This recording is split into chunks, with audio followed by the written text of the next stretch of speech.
So, liebe Leute, jetzt kommt ein wirklich interessantes Video mit David Icke, den ja viele von euch kennen, ein Verschwörungstheoretiker, also ein ganz gefährlicher Mann, ja, durch den schon viele Menschen aufgewacht sind.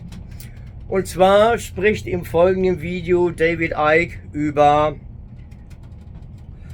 gewissermaßen über Astralreisen, ja.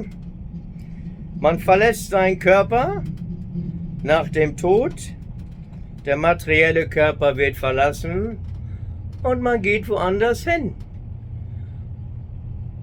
Und je nachdem, wie euer Karma gewesen ist, steigt ihr in eine höhere Dimension oder ein höheres Universum oder auf einem anderen Planeten. Stopp! Nicht abschalten! Einige mögen jetzt schon wieder sagen, der spinnt ja, der redet von anderen Planeten und bla bla bla. Also, David Icke redet im folgenden Video über nichts anderes als über die vedische Kosmologie. Über die vedische Kosmologie und die sieht so aus.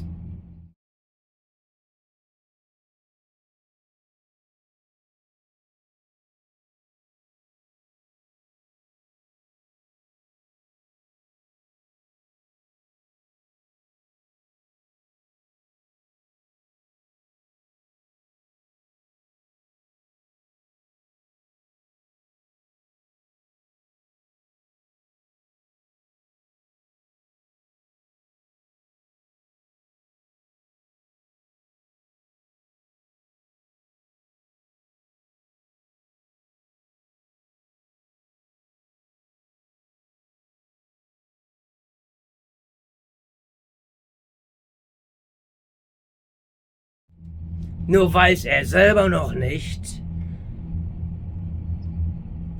dass es sie gibt. Dass das alles so schon in den Veden steht. Es gibt verschiedene Dimensionen. In den Veden sagt man auch Planeten dazu. Dorthin wandert man, je nachdem, wie euer Karma gewesen ist. Ihr könnt auch nach ganz unten wandern oder dort landen, wenn euer Karma nicht so toll gewesen ist. Böses Karma entsteht auch übrigens durch Feigheit und Nichtstun. Also an all diejenigen unter euch, die jetzt meinen, ach ja, lass mal die anderen machen, wird schon alles gut, ich hab ja hier zu tun und ich will mir hier nicht den Kopf zerbrechen, lass mal die anderen machen, ja? Feigheit und Untätigkeit hinterlässt auch ein böses Karma. Also jetzt viel Spaß mit David Icke.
But what you're saying is, beware, when you leave this physical body, the simulation does not stop.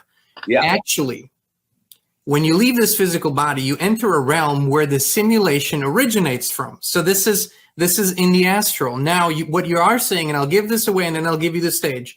You're saying, but beyond this, if you can look further, we are actually exiting the simulation and we're entering what we might call the real thing. With that being said, I'll give you the stage here, David. Take us through it. What happens when we leave the physical body? What's with the light? What's with the fake light? Reincarnation, please. There's so many dots to connect there, and I'll do my best to do it as quickly and briefly as possible. First of all, why is there a simulation? Why is there this matrix that entraps us? How does it entrap us? It entraps us by entrapping our perception. I call the book The Dream because that's what this reality is. It's an induced dream.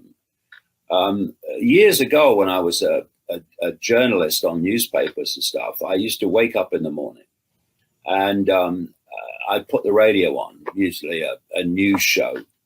And then sometimes, several times a week, I'd nod off for a few minutes. It seemed like ages, but it wasn't.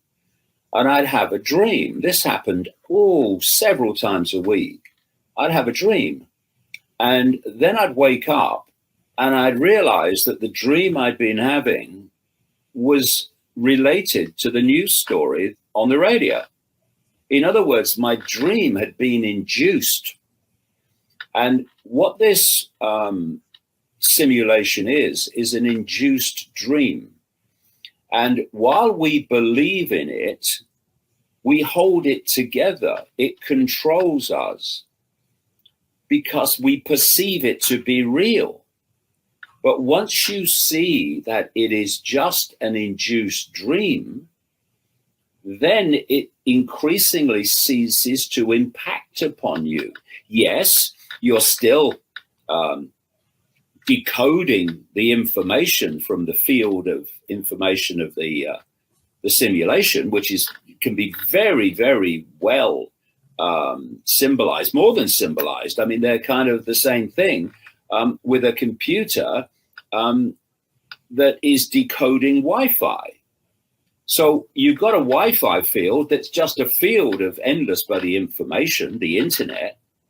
But then you get a computer, and the computer decodes part of that field, the part that you encode, on the screen. But on the screen, it looks nothing like the Wi-Fi field.